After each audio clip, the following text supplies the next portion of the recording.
We're going to go live now to the crime scene at Scarborough Town Centre and listen into the chief. He's speaking now, giving an update on that mass shooting last night.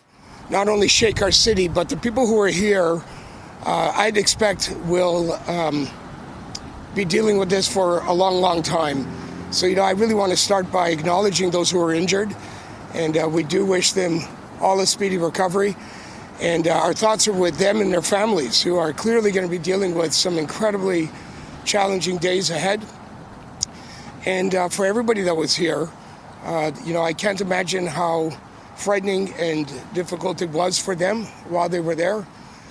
And, I think this is one of those moments in our city where we got to step back and reflect that we need these kind of brazen acts of violence to stop.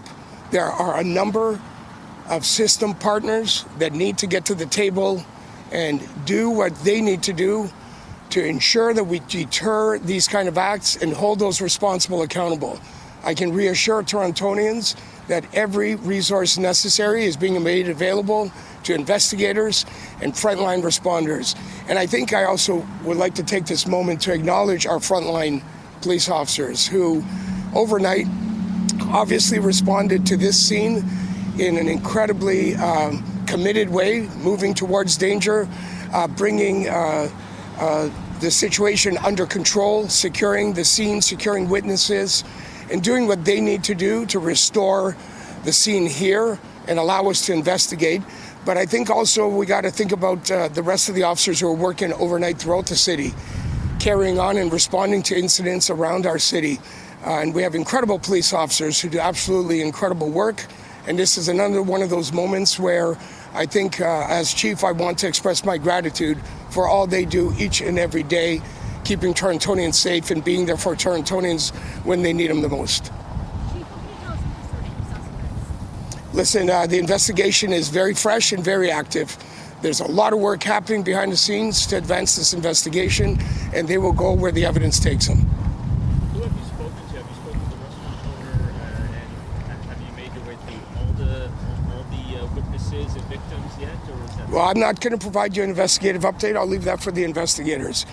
My job right now is to ensure that our organization has everything they need in place, and to ensure Torontonians understand that we are making sure that we're doing everything we can to restore a sense of safety and security, not just here, but to bring those responsible to justice and to do everything we can to respond to the situation appropriately. I know you're not going to speak much about the investigation, but how much is the tow truck industry and the violence involved in it front of mind in seeing what's happened here? Well, again, I'm not going to speak to the motive. This is still a very fresh, active investigation, so I won't be speaking to motive.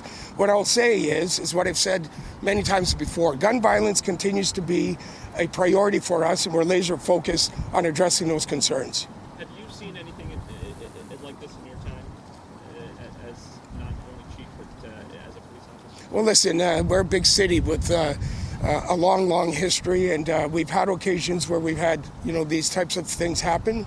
But one is too many. That's the bottom line. And when I walk through that scene and I see the nature of this incident, it's incredibly, it's simply incredible. Nobody was killed. Absolutely incredible. And it's an incredibly brazen act of violence. And we need to do everything we can to resolve this. Chief, I'm sure you can understand that there's a lot of concerned people hoping for an update today. Why aren't investigators giving an update today? Well, I think I respectfully remind everybody that it's very, very early in the investigation, and we gave an update in the hours after, and we'll provide an update just as soon as one's available investigatively. A couple more questions? I'm sorry, I don't remember the exact terminology you used, but you said it was important for system partners, I think, to... Well, listen, yes, system partners. We're one element of keeping the city safe, obviously, but we have other partners that we work with. We have social services, we have a justice system, and all kinds of other players that make sure that we are living in the best, safest environment. And I really think that these kinds of acts of gun violence remind us of the challenges we face as partners, and we need to do our parts, all of us. So when we do put people before the courts, we do expect things to happen that deter these kinds of acts, and offenders are held accountable. And when we have opportunities to prevent and disrupt these kinds of acts, that everybody does their part to ensure that we're doing what we can to not allow these kinds of things to happen. One more question? What's your message to the public? I mean, we talked to a few people walking back here saying that this is a newly opened Chief. It's a massive mall, very heavily populated. There is obviously fear going through this community. What's your message? Well, the message is Toronto police are here.